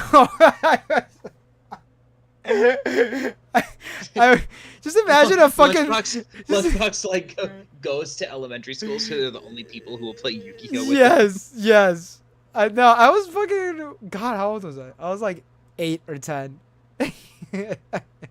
Dude, I'd be so fucking conservative. You know, I'm just there supervising the playground while my kids are like running around playing, and a 30-year-old just comes in with the dual disc. I'll be like, "Oh no." They're like, oh fuck, I'd be so concerned. First of all, how'd you get here? Like, Second of all, Yu-Gi-Oh player. Yeah, oh dude, that's even worse. That's even worse. He's a Yu-Gi-Oh player. I can't have someone teaching my kids Yu-Gi-Oh. So legit, God, this was years ago when I was like doing like student teaching for the credential I have now, not the special education credential that I'm going for. The kids love trading cards. They just like, there was like one kid that had like a Pokemon card. It was like some whatever Pokemon number 338 or whatever. I don't even know. And he was just like, "Yeah, look, I have a card." And all the kids were like, "Wow, that's so cool." And then I was like, "Well, I got a bunch of extra Pokemon cards." And I just like had a stack, and I was just like, "Here." During free play, if you get like a certain amount of sticks or whatever the fuck, I didn't say. Y'all don't talk like that to my kids, by the way. Listen here, you stupid fucks. Like, if you get enough of these goddamn sticks, you gotta play with these cards. I used them like as a reinforcer. The kids fucking went crazy for it. If you think adults go crazy over Pokemon, these kids probably didn't even know like how to say half of their names. But they were just like, "Oh, look at this one, it's yellow." And I was like, "That is yellow. Yes, look at this one, it's blue." Pokemon for early childhood development is great for learning colors. Well, that's all I could think of off the top of my head. I'm not at work right now. What am I saying? No, I'm not at work, dude. Yes, Pokemon is good. I'm not at work. I shouldn't be talking like this. Like, kids like Pokemon. Yeah. Pokemon number 338 is Solrock, by the way. It wasn't Solrock. It wasn't Solrock. But yes, Pokemon number 338. Yeah, imagine getting excited over Solrock. Hey, everyone has a favorite Pokemon. What's your favorite You Pokemon? know, so I don't know, they did a thing on Reddit, like on the Pokemon Reddit, where it was like, okay, guys, everybody, they did like a Google form or something, um, and it was like, okay, everyone, we just need you to tell us what your favorite Pokemon is. That's it, right? Mm-hmm. And they determined that there were like 3 Pokemon that were nobody's favorite. I forget what they were, but No! Whatever those 3 are, they're my favorite Pokemon. I don't remember what they were. There were like 3 of them that like didn't have a vote or something. I'm trying to remember. It was a couple years ago now. Oh my god. Oh jeez. Poor babies. Poor babies. My favorite They were like Pokemon stage 1 is. evolutions, you know, like the stage 1 evolutions everyone forgets about, like the Curlia between the Ralts and the Gardevoir kind of thing. Oh god, what's his name? Routes. I think that's his name. Ralts, yeah. Is Ralts it? is Is good. it? Yeah. Okay. Ralts. Oh my god. What is? Ralts turns into Curlia, which turns into Gardevoir, which is objectively the best Pokemon. Have you seen that tweet? I know you've seen that tweet. My horny ass can't be a Pokemon trainer. It's like Oh my so fucking funny. I love that one. I love that. That's like one of my favorite tweets. This my second favorite tweet is Kanye West saying, "I'm getting attacked for presenting new ideas." Like that is so. The the oh, Do you follow? oh. Do you follow ContraPoints on Twitter? I love ContraPoints on Oh, Twitter. she's a fucking queen. Natalie is a queen. Oh my have you, gosh, I love Natalie so much. she has like a Twitter threads like the best Yeah, Twitter. I'm- So good. It's so It's funny. oh my god. I Oh my love god. I Just- love that. It's so just fucking massive dubs all that around. that's Look, where I saw the Kanye one. That being look, a stop watching us. Go watch Natalie. Yeah. Just go watch Natalie. Everything Natalie does is so good. Yeah, Natalie, I don't think amazing. Natalie's ever missed with any of her YouTube stuff. Just No, absolutely, fantastic. absolutely. This is now a Natalie Stan channel. Oh, 100%. Oh man, absolutely. Oh fuck. No. Yeah. If anyone ever needs YouTube recommendations, my goodness. Yeah, ContraPoints. Edric, Colton, what is your best deck in 2019? Oh, they didn't ask me that question. Okay. My best deck in 2019. Like the best deck I owned in 2019? Yeah. You got to think I mean, about that before COVID. 2019, it probably would have been, let's see, it would have been Apocrypha. Would have been the best deck I owned in 2019. Ooh, that's a good one. Yep, I was playing Astolfo level 1, the on reverse, on book, because it was a double plussing combo, which there just weren't a ton of those running around back then. Like now there are a dime a dozen, but like there was a double plus because it not only it top checked and it added a character. So top check for a character, and if it was a character, it added to hand, and then when you got attacked, it jumped back into your hand. So it was a double plus on a level 1 combo, and then you would clock that level 1 to early play the Astolfo level 3, which like sat at 14 on defense. And then it plays the Mordred top end to burn to flip over a card in your level, because that was a cool mechanic that they did, was they would flip you. Yeah. You would flip over cards in your level instead of like ditching a card or resting a card. I thought that was really cool. It was a fake cost, really, because there were ways to flip them back over. Like there's a Joan of Arc that sits in the back row and just flips cards back over for you. It's fun, and the deck is actually like, honestly, the deck is still pretty all right. Definitely not meta, but like if you took it to regionals, you might even do okay with it. You'd probably play the Joan level 1 now. Probably play the Ruler level 1 on Wind, just because like it doesn't require a reverse, and there are too many ways to deal with Oberos now. But like you could play Wind into Salvage and do okay. That deck doesn't suck. That deck's all right. But I still have it. I still have it sleeved. I play it sometimes. It was the first deck that I won a locals with. Is that your comfort deck? It's one of several. Yeah, mine's Afterglow. When I get mad at every deck, when I'm just like, nothing that's supposed to be good in my collection is working, I just break out the Saber waifu deck. Just makes me happy. Anime Sky said, question, how do you shuffle during regionals? I throw my cards in the air and I try to catch them really fast. That's how I do it. So aside from the same way that I shuffle everywhere else, I don't know if the implication is that I'm supposed to shuffle differently at regionals. I shuffle. Do you for Rumble on camera? Yeah, it has to be on camera. For Rumble on camera, I mean, I don't know. I split the deck in half and I right hand over left, just slide the cards together every other. Is that the answer you're looking for? Let me look up shuffle types. And then I offer a cut, a three pile cut. Because I know there's riffle shuffle. Oh yeah, I do not riffle shuffle. Riffle shuffling, it's when I'm playing a game with friends, not a card, not Weiss, not a TCG, but a board game, and there are cards involved, and they riffle shuffle. I get so uncomfortable. Even though these are literally it's not like that. It's a board game, right? These cards are meant to be riffle shuffled. It's I still don't like it. Yeah. I overhand shuffle, which is where you take a chunk, put it on top, take another chunk, put it on top, take it on top, like that. Yeah, where you break the deck in half and then you overlap them with each other. It's called I heard the Yu-Gi-Oh community calls it Pharaoh shuffling because that's how Yu-Gi shuffles. I just looked it up. It said it's the worst. It is a terrible way to shuffle. Different sites consider different amounts that it takes to make these cards completely random with 2,500 attempts with permutations. There are 52 ways that the cards can be organized. Overhand shuffling keeps them in groups. The cards are not being separated and rearranged as they should be. So don't do that. All right, here we go. Here's something. You want to know something is really fun, Lunchbox? No, moving on. Okay, no, I'm kidding. It's joke. It's joke, Dayo. Okay, go. If you shuffle your deck and it's random, right? Yes. You just shuffle your deck like a normal person.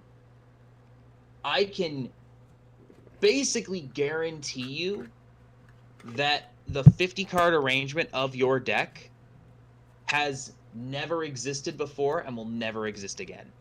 I disagree because I cheat a lot. I actually learned. I probably shouldn't say this on stream. I cheat a lot when I play because I used to learn how to do a lot of magic tricks. So if I need a card at the top of my deck, I'm actually able to what's it called? Palm it to the top. Probably shouldn't say this out loud, huh? Yeah, probably not. It's a joke, by the way. It is a joke. But that is very interesting, Colton. Thank you for telling me. There are more ways to arrange a deck of cards than there are atoms on the planet. Fuck me. Yeah. I don't know. I want to say I disagree with you. No, but I don't even know where to even.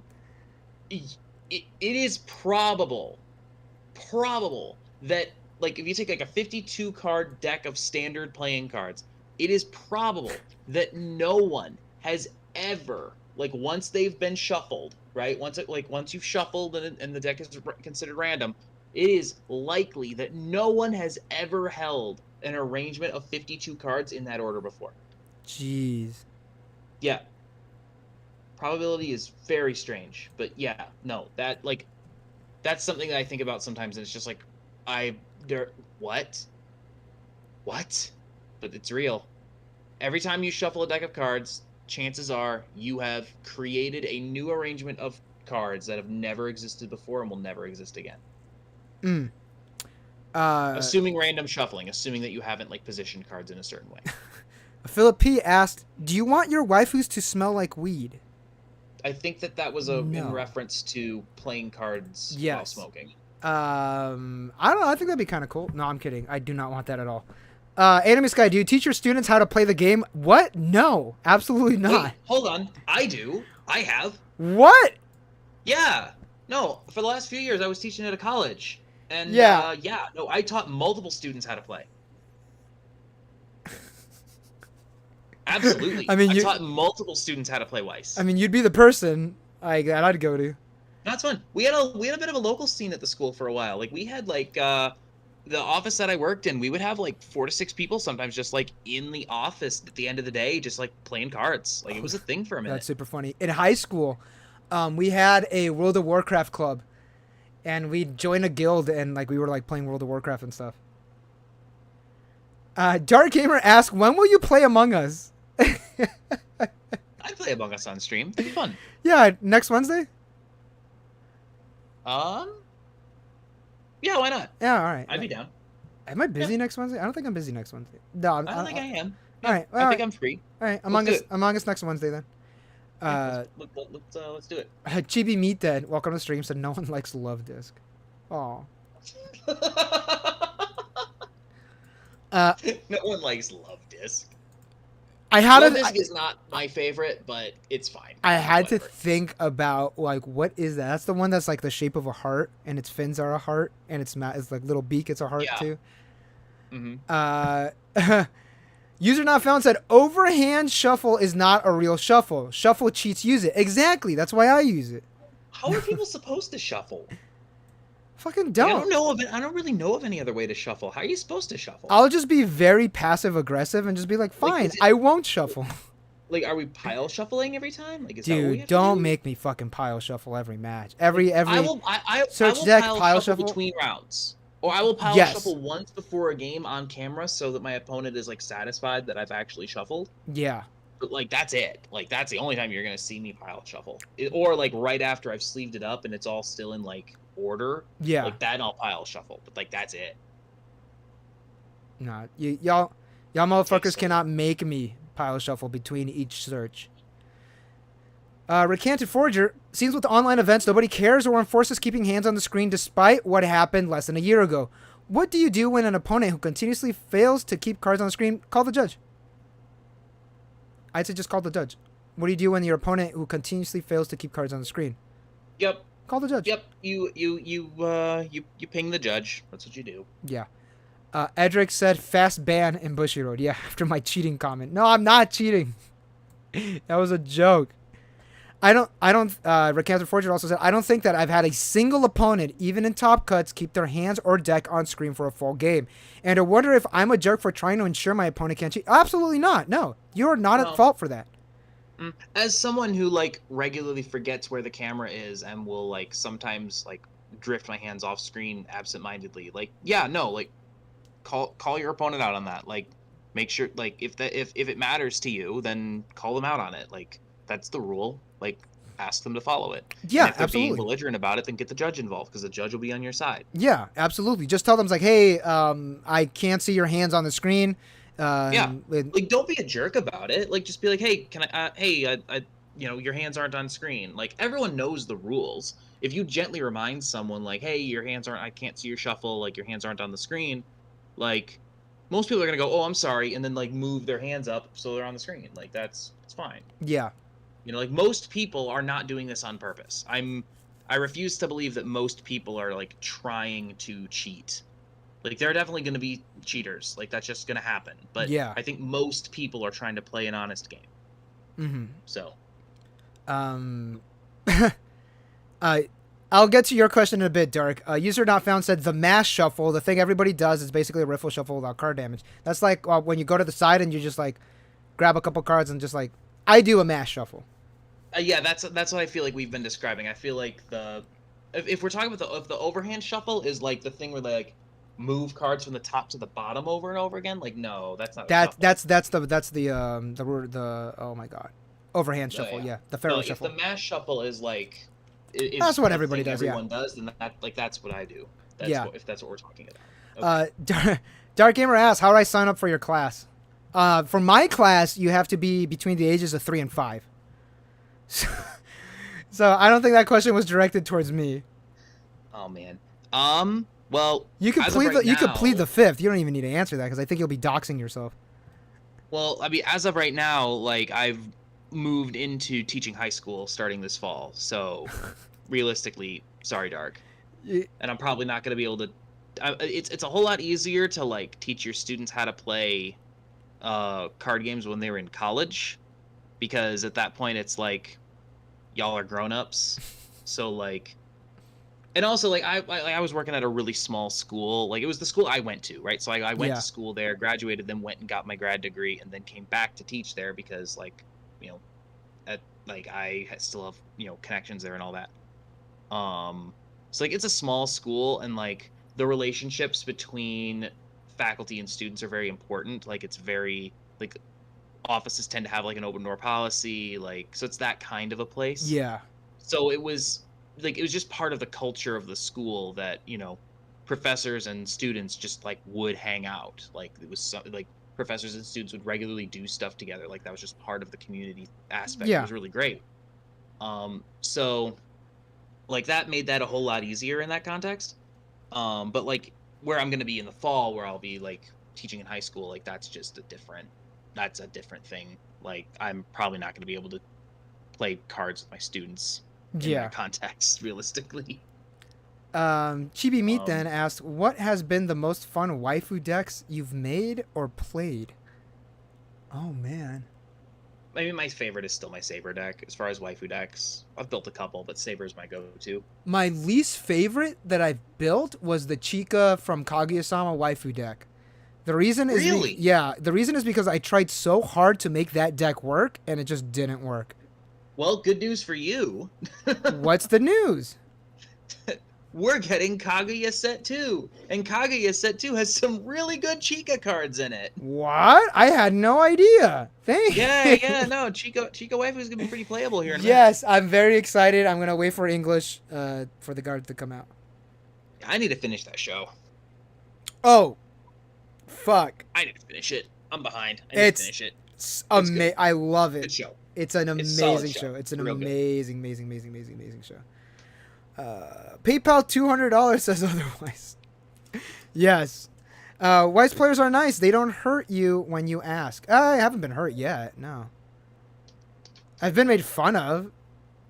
I think one of the weirdest things that I've been told at my locals, it happened like really recently too, was that I was at my locals and I was playing against 8 Standby Mushoku Tensei, and it was my first time at the shop, and it was a new shop that just like opened up, and I was like, I won't try that hard. I'll just bring my fucking my Afterglow deck, and I was playing Afterglow, and then I was out. I had 3 climaxes in deck. Attack, trigger climax, add climax, blind stock, activate my back row effect, ditch a card, draw one. So I ditched the climax, drew a climax. I was like, oh, that's not good. And then I attacked again, triggered, and then I had 8 cards in deck. I was at 3-0. And I was like, oh man, if I think I'm like completely out. Then they hit me. I revealed, climax canceled. So that means I had 7 clean damage, and I was like, I'm gonna scoop. So I scooped, and my opponent went up, and they went up and like to the TO, and I guess like they're all friends. It happens like when you're very cliquey at a card shop. It was like, yeah, that was weird. Like my opponent just scooped. I've never had that before. And then I yelled from across the room, I was like, I was out 8 climaxes and I had 7 cards in deck. I know I'm gonna scoop. I know when to quit. And one of the dudes that worked there said, go outside and cry about it. And I was like, wow, holy shit. That's insane. Like I've never said that. But then like I played it off. Like, no, I know when to quit. I'm not playing this out. And then like, people were like laughing when we started joking about like quitting ahead or whatever the fuck. User not found was actually there. He said the story is true. I was there. Yeah. So yeah, that was fucking weird. That was like probably the worst Weiss interaction I've had. Yeah, it's pretty weird. Yeah, no, I don't think I've come across I haven't come across too many people like that. Like there are some for sure, but like especially like in person, like the folks at my locals are pretty chill. Yeah, I've had a lot of that like in Yu-Gi-Oh. Like there's a lot of like weirdos on like when I play Yu-Gi-Oh. Like everybody already knows the Yu-Gi-Oh story. I tell it like all the time. But another Yu-Gi-Oh story that I had is that I was at my locals. I was playing. I was playing Sue Ships, my updated Sue Ships deck. Unfortunately, I didn't top my locals again. And my opponent, I was asking them, oh, like the match ended, like it maybe like lasted like 5 minutes because they were playing like some Sky Striker variant. And I was just like, man, like I lost again, but at least I'm having fun. Like this deck is like, although it's not like getting me any wins, like I'm having fun. Like I'm here with my friends. We get like some PR packs or whatever, and like some OTS packs. Sorry, and I was like, yeah, this is really fun. He's like, huh, I'm not having fun playing Yu-Gi-Oh, and I was like, why? And he's like, it's just, I don't know. I'm not having fun playing this deck. Like it was just like Sky Strikers, and he's like, yeah, I'm just not having fun playing this deck. Like it kind of feels just like a chore. Like I'm just doing this. And I was like, well, why don't you play a deck that you like? And he was like, because then I won't win. And I was like, oh, okay. I'm sorry. I don't know what to say to that. Well, that was my. I didn't know that. I didn't know that we talked while I was playing Data Live. Yes. That was basically my life. My gosh. Yeah. So I didn't want to play it. I didn't like playing it. But like, if you were gonna compete in the meta, you're good. Yeah. You could play for a minute. So my advice is obviously play what you want, but if you want to win, yeah, you're gonna have to play meta. But have your comfort deck. Have the deck that you like to play. Have the deck that if you're not really gonna be trying hard, like at your locals, of like, all right, the prize this week for locals, not that big of a deal. I'm gonna bring my comfort deck. Yeah, I'm gonna be losing. That's not important to me right now. You got to be in that mindset. Like it's not winning is not important to me. I'm here to hang out with my friends. I'm here to drink the boba that's next door. I'm here to open up some packs. I'm here to get the PR packs. I'm here to just like have fun, make jokes, and have a good time. If you have that mindset, playing your comfort deck is phenomenal. Yeah. Oh yeah, absolutely. Like my favorite games are the ones where there's no pressure. Like I'm not even gonna lie, like I don't always love playing in competitive environments. Like I get more stressed out than anything when we're playing in like in a major tournament. Like that's stressful. Like yes. Especially when like as someone who takes this game very seriously and who's like gonna try really hard and try to do well, like put a lot of effort and time and energy into it, like there's a lot of pressure that you end up having on yourself in that moment. Like, not even outside pressure. Like, it's not like, oh no, I've got a bunch of people watching me. Like, no one's watching. It's just like, it's just your deck and your opponent. And it's like, I really need to do well. Like, yeah, you feel that pressure. Like the games that I enjoy the most are the ones where like I'm playing like my okay waifu deck, and my opponent is a friend of mine who's also playing their okay whatever deck, and we're just having a good old time. Like those are my favorite games. Yeah, they're love it. Those are the fun games in my opinion.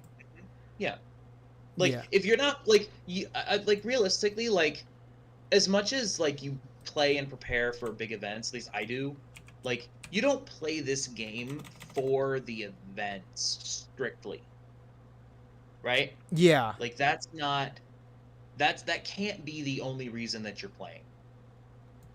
That can be a reason that you're playing, but it can't be the only one, or else it's gonna be a job. Yeah. Right? And like you're not getting paid to do this.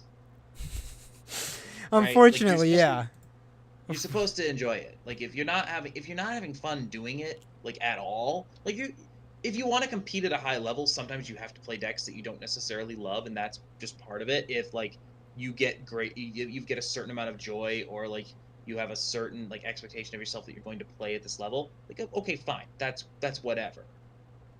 But in general, at large, like you need the vast majority of your games need to be games that you are enjoying playing. Mm-hmm. Absolutely. Or else, like, you're just wasting your time. Like, and just because the point of the game is to be enjoyed. Like, I know that that's like a scorching hot take, but like the point of the game is to enjoy yourself. Yes. So you gotta put a cap on how much you're willing to not enjoy it sometimes. Absolutely. Like in the pursuit of something else. Like just be aware of what it is that you want. You know what I mean? Mm-hmm. I think that is a good place to call it. Yeah, I would say. Also, I will 2 say, hours. I do want to comment real quick. Chibi Mitten playing Konosuba's Darkness decks. Yes, Darkness is fun. Darkness is fun. It's a good deck. Yes. I think it's the best deck in Konosuba right now. Actually, is the Darkness deck. I have So- I have a I have a I have a darkness deck. It's Darkness great. is fun, dude. I love Darkness, it's fun. Like that merge package is good. Like it's pretty stock efficient, so it actually runs pretty nicely. Yes. You have enough stock to actually play the tap counter, which Konosuba has. Konosuba has a tap counter, guys. it. Yes, it does. And you can play it in the Darkness deck because you can afford it. I actually got second once at my I'll bet. at my 5-round locals. Darkness is solid. Like it's a good deck. Get It's a good deck. fucking guess what my one loss was. Mu- Haruhi. God, I wish Mushoku Tensei 8 Yeah, standby. no, it was MTI. Of course, it was MTI. Yeah. Oh, I got a notification on that's TikTok. Sir Sean, that's a thank you tough for the matchup. like on the. Sir Sean, thank you for the like on TikTok. You're not in the stream. Thank you for the like on TikTok. I appreciate it. When is the next Weiss talk? I don't. Next month. We said Yeah, I think we were we're- gonna I do think this we're doing once this, a like- month. I think we're doing this on like a monthly basis. That feels about right. I feel comfortable. That feels nice. Yeah. You want This is super fun though. Like this is very fun, I yeah. like doing this. This is a lot of fun. I like Yeah. it's chill. It's just a good old time. you want to do Among Us next Wednesday? Yeah. Like I think I think we can. If you're I don't free think next why not. Wednesday, we'll do Among Us. If Yeah, not, like, it's fine. not gonna make a 100% promise commitment to that yet, but I mean, sure. Like I would do that. Yeah. All right. Yeah, So, that sounds like fun. all right. I'll see if I can. I'll see if I can't get Brandon involved. I mean, he got Fall Guys for us. Yeah, we did do Fall Guys at one time. Yeah. Yeah, no, like, yeah. I mean, we'll see what we can do. Oh, Like, do you want to do the Konosuba tabletop RPG in the Discord as well? I'm definitely interested. I mean, like, there's like, it would depend on like when it was happening Yes. and like what kind of time Yeah. commitment we're talking about. But like, I'm definitely interested at least. Um, I know, like Brandon has been talking this up. Like, he's been very excited about that, about like the rule set and all that. Like, I mean, Konosuba's great. Konosuba's one of my favorites. So 3-6 is reading the rules like right. He said like he's reading them like right now, and he's like he's gonna get the rules down.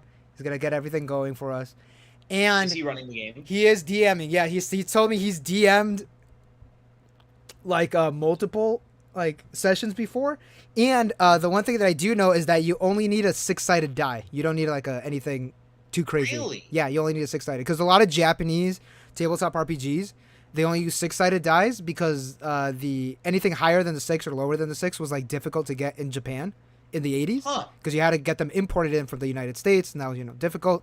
So they only used 6-sided. Okay, so that's just fair enough. Easy. All right. I got that. Do you need character pieces? So so this is what I was thinking.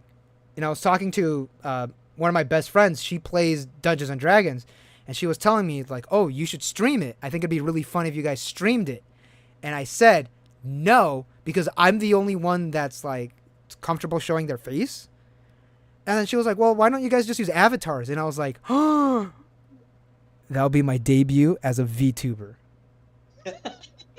Why are you laughing? That wasn't a joke.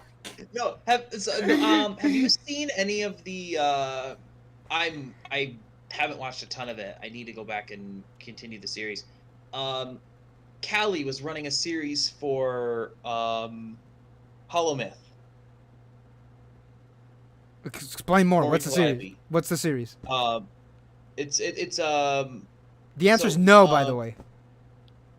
Calliope Mori was running was running a World of Darkness game for the rest of the girls in EN, Yeah. and it was hilarious. It was brilliant stuff. I think I've watched like the first 2 episodes of it. It's just absolutely brilliant stuff. Yeah.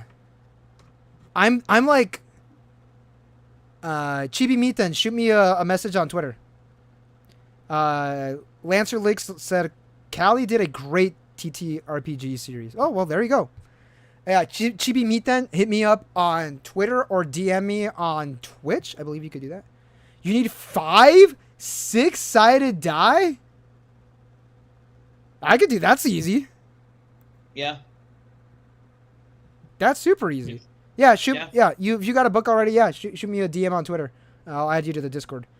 For that. I think I'll see if I could gauge some interest, and I'll possibly stream it on Twitch. I'm gonna have to watch other streamers and see how they do their setup, so I could kind of like copy their setup, and so we could and just again ask everybody if they're comfortable being on stream and having the streamed and everything.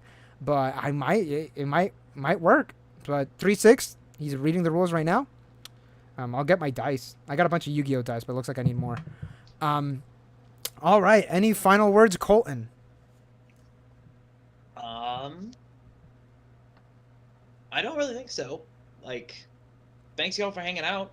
It was a good time. Yeah. Then that's really about it. All right. Like, we've got a YouTube channel. Like, yes, plug your socials. If you wanna go subscribe to that, like that's cool. Just Clock Tower Weiss Schwarz here on YouTube. It's pretty cool. We have a good time. We make stuff, and we tend to be a little bit more like meta focus than maybe what Lunchbox does. Like that's just what we do a little bit differently, I guess. Yeah.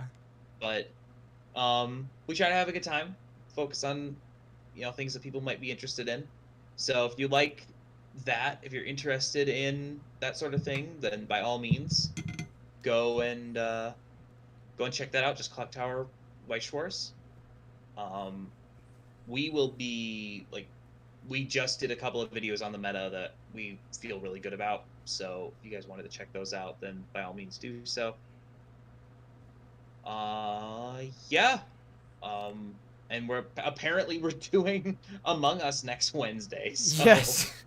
apparently that's the thing that's happening. So we'll be on this channel for that, assuming that it happens. I'm like 90% sure we can make it happen, but like we'll have to double check and make sure. But yeah, I think it's gonna happen. So. I'll stream it both on YouTube and Twitch, because I usually stream just my video game stuff on Twitch. But if it's Among Us with this, we'll keep it right here. So follow me on Twitch as well. It's just Lunchbox5930 for like other stuff as well, not just Weiss Schwarz. Weiss Schwarz is on YouTube and Twitch. Everything else that's just like video game related or whatever is solely on Twitch. So keep an eye out on that. Follow me on TikTok. I'm posting a lot on TikTok. I actually have a new video. I do, Colton, you're not gonna believe me, I do TikTok dances. I believe you. No, that's what I see. Do I really look like the kind of? Okay, this is a joke. I don't do TikTok dances. I thought like when sorry, we'll end the stream in a bit. The first time I met Alex Hodges and he told me he's a TikToker, my mind went straight to like, does he do dances with the Weiss cards? Like, what does he do? And then he showed me his stuff, and I was like, oh, this is what you mean. Okay, that's cool. Oh my god. Yeah, I know. I'm not the smartest. I'm not the sharpest tool in the shed, But thank you all for hanging out. Thank you all for watching. This has been Lunchbox5930 and Colton from the Clock Tower.